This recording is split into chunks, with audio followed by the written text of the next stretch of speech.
Bonjour tout le monde, je vous retrouve aujourd'hui, les oreilles vont bientôt s'expliquer, pour vous filmer un book haul. Je n'ai pas vlogué cette semaine, du coup à la place ce que je vais faire c'est que je vais filmer un book haul parce que autant dire que j'ai reçu pas mal de livres. La rentrée littéraire a recommencé, enfin les maisons d'édition renvoient à nouveau des livres, ça c'est clair. Du coup j'ai de quoi vous faire un book haul complet, ça fait longtemps d'ailleurs que j'ai pas fait de book haul sur ma chaîne.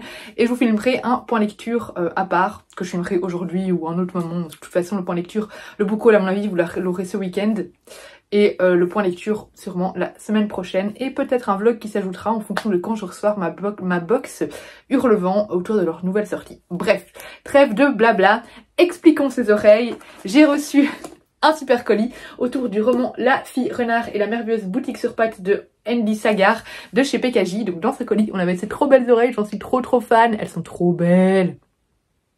Trop belle. Et on a, hop, un petit bloc-notes qui va avec. J'adore le livre, j'adore la couverture, j'adore les oreilles, donc j'espère que j'adorerai l'intrigue. Mais je sens que ça va être vraiment un très chouette roman. je fais ces présomptions d'un point de vue très superficiel, juste parce que j'aime bien tous les goodies que j'ai reçus avec. Autre colis un peu fun, mais avec un message caché un petit peu étrange. Ah, d'ailleurs, où sont les bonbons? Bon, bref, ce n'est pas grave. J'ai reçu de Maëlle Dessart, j'allais dire. J'ai reçu 2 Slalom. J'ai laissé juste le petit nœud pour le book haul, mais je vais pouvoir l'enlever. Donc j'ai reçu le nouveau roman de Maëlle Dessart. Donc il s'agit de Dans le soie. Ouvrons-le. Voilà. Dans le soie de Maëlle Dessart. Maëlle Dessart, il y a un peu, j'allais dire amour-haine, pas du tout. C'est ça que j'adore ces romans, ça que je les aime pas du tout et je les abandonne. C'est-à-dire que j'ai abandonné 2, je pense, de ces romans. Et par contre, il y a d'autres, par exemple la saga, d'ailleurs je vais encore la continuer. Sa saga, je ne sais plus comment elle s'appelle maintenant. Avec la sorcière, vampire, etc. Ça, je l'ai adoré. Donc voilà, j'espère adorer celui-là. Voilà, j'accroche ou j'accroche pas avec ces romans, mais c'est une autrice que j'aime bien. Donc voilà, j'espère aimer Dans le soie, qui est d'ailleurs un très bel objet livre. Ici, du coup, on a les petites fées, ça tourne autour les dents de lait, etc. Du coup, on avait reçu une brosse à dents. Est-ce que ça sous-entend que on a mauvaise haleine, on doit se laver les dents? Je ne sais pas. Après, on m'a dit que c'était pour se laver les dents après les bonbons, parce qu'on a reçu des petits bonbons avec qui apparemment colorent la bouche en bleu. Donc autant dire que ce sera utile. Et alors, juste, regardez-moi l'emballage. Moi, j'ai juste envie de garder l'emballage tellement il est beau. C'était envoyé dans cet emballage rose, mais vraiment rose flash. Je l'aime trop. Je savais que ça allait être un bon colis quand j'ai vu cet emballage. Alors, je vous ferai les résumés quand je les connais, mais j'avoue que la plupart, j'ai sélectionné les programmes en juin et j'ai oublié la plupart des résumés, donc voilà, je vais essayer de faire mon possible. Ensuite on a ici une belle pile de livres encore à vous montrer. Hop. Alors j'ai acheté, enfin j'ai demandé, je l'ai pas acheté, en version poche, La Gouvernante Royale de Wendy Holden, qui est sortie en poche chez Charleston. Pourquoi je l'ai demandé? Parce qu'il me semble que c'était l'année passée, que c'était Petite Lectrice qui en avait parlé. En fait ici on parle de la gouvernante qui s'est occupée d'Elisabeth, donc qui est maintenant décédée, Elisabeth II, et de sa sœur Margaret. Et donc il me semble que c'est vraiment inspiré d'une histoire vraie. Donc voilà, c'est vraiment une biographie de cette gouvernante. Donc voilà, ça m'intéresse beaucoup, moi, les histoires de la famille royale anglaise m'intéressent. Voilà, je suis très curieuse par rapport à ça. J'adore The Crown, etc. Donc clairement, j'avais envie de découvrir ce roman. J'ai reçu un livre que je n'ai pas demandé, mais je vais quand même le laisser dans ma pile à lire, surtout que c'est... En fait, en gros, c'est Albin Michel qui m'a demandé si ça m'intéressait de le lire, et je leur ai dit que pour le moment, j'avais vraiment pas le temps. J'ai trop de livres à lire qui arrivent avec la rentrée littéraire. Un de plus, ça allait faire trop, ils me l'ont quand même envoyé. Du coup, ça passera pas en priorité, ça m'intéressait, mais voilà, j'avais pas envie de m'engager à le lire. Donc là, clairement, je me suis pas engagée. Donc c'est pourquoi j'ai choisi d'avoir un chien et pas un enfant, un éclairage inédit sur la place d'un animal dans une vie. Ça m'intéresse beaucoup, il est assez court, mais voilà, je verrai si j'ai le temps de le lire, ce sera pas en priorité sur mes lectures. Un autre livre que j'ai reçu sans l'avoir demandé, c'est des éditions 404, Le jour où j'ai sauvé le monde de François Lévin. C'est un jour sans fin dont vous êtes le héros.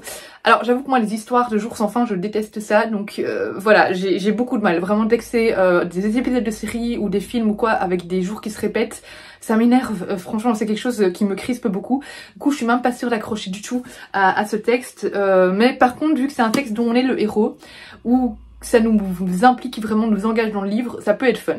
Donc je vais pas le mettre directement dans la pile des livres que je veux pas garder, mais je vais tenter. Mais voilà, de nouveau c'est un livre que j'ai pas demandé, donc il sera pas en priorité, mais ça a l'air quand même assez sympathique dans le sens où c'est un livre où on est vraiment engagé. Ça me fait penser vraiment à ces livres quand j'étais enfant où on avait vraiment, voilà, on était impliqué dans le roman et dans l'intrigue, et je trouvais ça très chouette. Un livre que j'ai commandé parce que Steph l'a montré et a proposé de faire une lecture commune, elle m'a clairement obligée, elle m'a tagué en story en disant que je devais participer à sa lecture commune. En plus, ça fait trop bien avec mon t-shirt. Donc c'est The Pumpkin Spice Café, It's the Season to Fall in Love de Laurie Gilmore. C'est un livre en VO. Je ne crois pas qu'il existe en français. Mais voilà, regardez-moi la couverture quand elle est trop belle et c'est parfait pour la saison. Donc voilà, je le commence lundi en lecture commune avec avec Steph et plusieurs autres personnes, en même temps que la lecture commune autour de Rita, qui est organisée par Flammarion. Je sais pas s'il est encore temps de s'inscrire ou pas, mais vous pouvez toujours vous inscrire dans mon groupe pour la lecture commune de Rita. Donc n'hésitez pas, enfin si c'est encore disponible, je sais pas du tout. Il y a un petit formulaire et tout ça, donc je vous invite à aller regarder sur l'Instagram de Flammarion. Mais voilà, il y a une grande lecture commune autour de Rita, et moi je fais partie des animatrices. Donc voilà, je vais me lancer lundi dans 2 nouvelles lectures communes. Mais du coup voilà, j'espère que j'aimerai parce qu'il est trop beau. J'ai reçu un petit livre, je m'attendais pas à ce qu'il soit si petit, mais en fait je crois que je l'avais vu dans le programme et puis j'avais oublié, et du coup il fait 50 pages. C'est Le Roi des Sylphes de David Brie. David Brie c'est un auteur que j'aime beaucoup, et donc là c'est publié chez Nathan, du coup c'est plus au format nouvelle. Voilà, j'aime beaucoup sa plume, j'aime beaucoup ce qu'il écrit, donc j'ai trop hâte de me lancer là-dedans. Les premières pages sont un peu abîmées, elles sont un petit peu déchirées, il y a eu un problème avec le livre mais c'est pas grave, hein. Bref, donc voilà, ça a l'air très chouette. Ça à mon avis je vais le lire très bientôt parce que voilà, ce serait bête de garder un si petit livre dans ma pile à lire alors que ça peut être lu en même pas 1 heure. J'ai reçu un livre que j'ai déjà lu du coup en tant que lectrice Le Duc. Je l'ai lu en épreuve non corrigée, Les femmes et l'amour de Géraldine Prévost-Gigant, qui aborde en fait la notion de l'amour pour les femmes, tout ce que la société construit, enfin voilà, comment on est affecté par les normes sociétales au niveau de l'amour, etc. C'était vraiment un livre très intéressant, je vous en parlerai dans un post Instagram. Mais voilà, j'avais beaucoup aimé. C'est un livre qui se veut remettre en question les injonctions autour de l'amour, etc., se veut déculpabilisant, et qui nous fait nous interroger beaucoup. Voilà, perso je l'ai trouvé très intéressant, j'en ferai un post Instagram, mais n'hésitez pas du coup à vous pencher sur ce livre parce que à la base il m'intéressait pas et finalement je l'ai trouvé passionnant. Dernier roman et puis ce sont des BD, j'ai reçu Projet Bluebird de Sharon Cameron des éditions Gallimard, il me semble, oui, Gallimard Jeunesse. Ici on est autour de la guerre 40-45, c'est autour d'Hitler. Voilà, on a un personnage qui est sous le choc de l'annonce d'Hitler, qui a été élevé dans l'idéologie nazie, ça a l'air passionnant. Voilà, on va parler vraiment de tout ça. Enfin voilà, ça a l'air vraiment génial. On a en plus l'avis de Ruta Sepetys, qui est l'autrice notamment de Stella Cateyana. Voilà, c'est un roman historique qui avait l'air vraiment génial et j'ai hâte de le découvrir. Et Gallimard, ils font des romans de qualité de toute façon, donc voilà, je sens que je vais l'apprécier. Et alors, j'ai reçu 3 BD des éditions d'Argo. Oui, d'Argo. J'ai reçu Indiana de George Sand et Bouillac et Cattel. Voilà, donc hop, c'est l'adaptation d'Indiana de George Sand. Donc voilà, mais par ces deux, donc Bouillac et Cattel, c'est Cattel Muller et Claire Bouillac, voilà, qui ont donc adapté l'œuvre Indiana de George Sand, que j'ai pas lu d'ailleurs, hein, j'ai jamais rien lu de George Sand, mais du coup ça sera une première approche vers son œuvre à travers la BD, mais c'est vrai qu'il faudrait que je découvre un jour ses œuvres. En BD, j'ai reçu également des éditions Clair de Lune, Livanda de Francesco Vacca et Alessandro Costa. J'aime beaucoup les illustrations. Voilà, ça fait très épopée médiévale, histoire de prince et de princesse, mais il y a un petit côté fantaisie également. Je sais plus exactement de quoi ça parle, quand on m'a proposé de l'envoyer ça me paraissait sympathique, mais voilà, il y a un petit côté vraiment fantastique, hein. On va voir vers quoi ça va se diriger, mais j'avoue que les illustrations m'avaient pas mal convaincue quand j'étais allée jeter un coup d'œil sur la BD. De chez Le Duc Graphique, j'ai reçu Face au vent de Fanny Leib et Cyrielle Pisapia, le Duc Graphique qui fait toujours des graphiques autour de développement personnel, de réflexion, de cheminement, enfin voilà, c'est vraiment des livres à chaque fois assez engagés. Et du coup, dedans, j'ai reçu quelques illustrations. Voilà, les petites cartes, les petits autocollants, je sais même pas, ouais, je crois que c'est des autocollants. Hop, ceci. Fearless. On a une trop belle illustration comme ceci. et le livre est dédicacé par les autrices. Trop chouette. Et alors, de quoi ça parle exactement? C'est une leçon de vie sur la lutte contre le cancer du sein qui donne une énergie folle. Voilà. Comme je vous dis, il y a toujours un petit côté engagé, témoignage, etc. Très intéressant. Je n'ai jamais été déçue par un jeu du graphique. Ils font vraiment des ouvrages de qualité à ce niveau-là.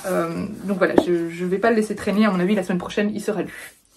Et ensuite, j'ai reçu, et d'ailleurs je vais normalement, si tout va bien, organiser bientôt une chasse au livre autour de cette BD. Donc c'est L'apprenti épouvanteur qui est adapté en BD, donc c'est la saga de l'épouvanteur, donc la saga de Joseph Delany, voilà, qui est adapté en BD.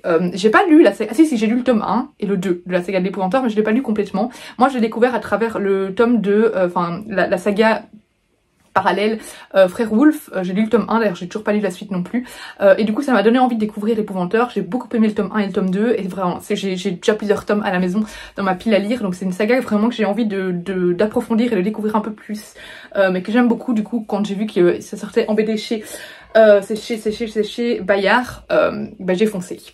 Voilà, c'est tout pour ce book haul. J'espère qu'il vous aura plu. N'hésitez pas à me dire si certains livres vous tentent ou si vous les êtes déjà procurés à leur sortie. Moi, je vous fais des gros bisous et je vous dis à bientôt pour une prochaine vidéo.